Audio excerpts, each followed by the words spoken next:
मुंबई से।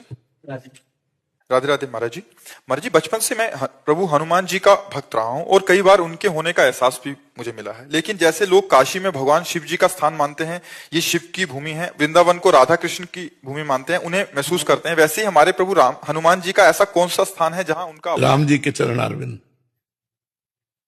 हनुमान जी का स्थान कहाँ है? राम जी के चरणारविंद।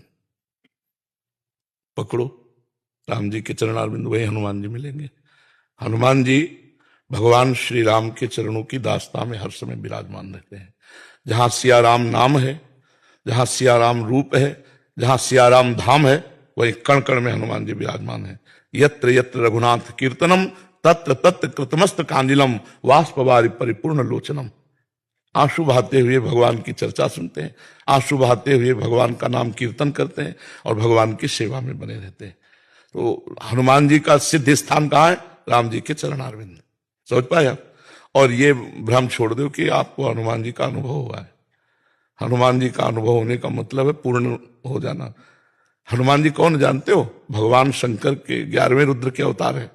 भगवान शंकर जी का जिसको बोध हो जाएगा तो सब कुछ हो गया, उसको रह क्या गया। ज्ञानी नाम अग्रगण्यम। हनुमान जी का आपको अनुभव हो जाए तो अनुभव करने चलो, ऐसा ना मान लो कि अनुभव हो गया है।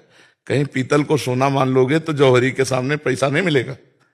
ऐसे ही हम छोटी मोटी कल्पनाओं को हनुमान जी का साक्षात्कार मान ले तो माया मुक्त नहीं हो जाएंगे। आप समझ पा रहे? हनुमान जी का साक्षात्कार समझते हो?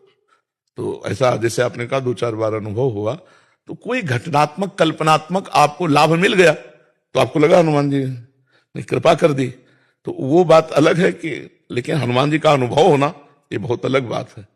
हनुमान जी का अनुभव बहुत विराट रूप है। हनुमान जी वायुपुत्र भीम भी सह नहीं पाए हनुमान जी के रूप को। जब उन्होंने अपना स्वरूप दर्शन करा, कांप गए, तो हनुमान जी वहीं रुक गए और कहा कि भ्राताश्री आपका कितना रूप है? तो उन्होंने कहा अभी तो मैं खुद अनुमान नहीं बता सकता कि कितना रूप है हनुमान का।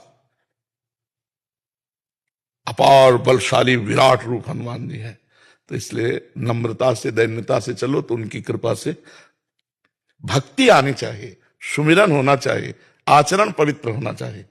ये हमें लाभ मिलना चाहिए कि हमारे आचरण पवित्र हो, हमारे हृदय में भगवत सुमिरन चल रहा है, हम समाज को भगवत स्वरूप मानकर सेवा कर रहे हैं। हमारे चरित्र में यदि सुधार नहीं हुआ तो हम उसे भक्ति नहीं मानते। आचरण सुधारे नहीं गए, चरित्र नहीं सुधरा तो उसे भक्ति नहीं मानते। रावण भी इतना भक्त था कि आज भी अगर अभिषेक होगा भगवान शंकर का तो तांडव गाया जाएगा, तो उसी का लिखा हुआ है जटाटवी गलत ज्वल प्रवाह पावित स्थले। आप विचार करो, इतना बड़ा विद्वान और उसे पुतले जलाए जाते हैं, क्यों? चरित्रहीन होने के कारण। उत्तम कुल पुलस्त करनाती। कोई साधारण कुल में थोड़ी जन्मा, राक्षस कुल में थोड़ी जन्मा है। पुलस्त ऋषि का पौत्र है, फिर राक्षस क्यों कहा गया? उसके आचरण से, चरित्रहीनता से। रघुवंशी भगवान है तो उत्तम ब्रह्म ऋषि के संतान है, विश्वश्रवा पुत्र है, कोई साधारण थोड़ी है। और अगर भगवान तो भगवत पार्षद है, जय विजय है, कोई अंतर नहीं। चरित्रहीनता का जो स्वरूप है वो, हमको एक महात्मा मिले थे काशी में, बड़े सिद्ध महापुरुष थे। नई अवस्था हमारी थी, हमारा जोर से हाथ पकड़ा, ऐसे बड़े भावावेश में रहते थे। अब हमें अंग्रेजी आती नहीं, तो उन्होंने कहा था कि बाद में हिंदी का संत जो गए थे उन्होंने बताया था, वो ऐसे कुछ बोल रहे थे, गुड करेक्टर ऐसे कह रहे थे, जिसका चरित्र सही है वही ठीक है, और जो चरित्रहीन हो, कोई भी हो, कुछ भी हो, हम उसे नहीं मानते। ये महापुरुषों की बात, ये अपने धर्म की बात, ये अपने शास्त्र की बात। हम सबको चाहिए अपने चरित्र पावन करने चाहिए, हमारे आचरण ऐसे गंदे ना हो जो नहीं होने चाहिए। हमारी भक्ति कम हो तो चलेगा, चरित्रहीनता नहीं होनी चाहिए। हम ज्यादा भजन नहीं कर पाते, ज्यादा पवित्रता नहीं, ज्यादा जितेंद्री नहीं, पर हम चरित्रहीन नहीं है तो काम बन जाएगा। चरित्रहीन है बहुत कुछ, सब रावण छोटा मोटा तपस्वी था, बहुत बड़ा हिरण्यकश्यप छोटा मोटा तपस्वी था। ब्रह्मा जी नहीं देख पाए कि कहाँ है, उसकी हड्डी नहीं दिखाई दे रही थी, बांबी लग गई थी, तो तब देखा कि हिरण्यकश्यप इतना बड़ा तपस्वी। लेकिन किस काम आई तपस्या? जगत मंगल के लिए, दूसरों के सुख के लिए थोड़ी आई। अहंकार करके भगवान से विरोध किया, भगवान ने फाड़ के फेंक दिया हिरण्यकश्यप को नरसिंह रूप में।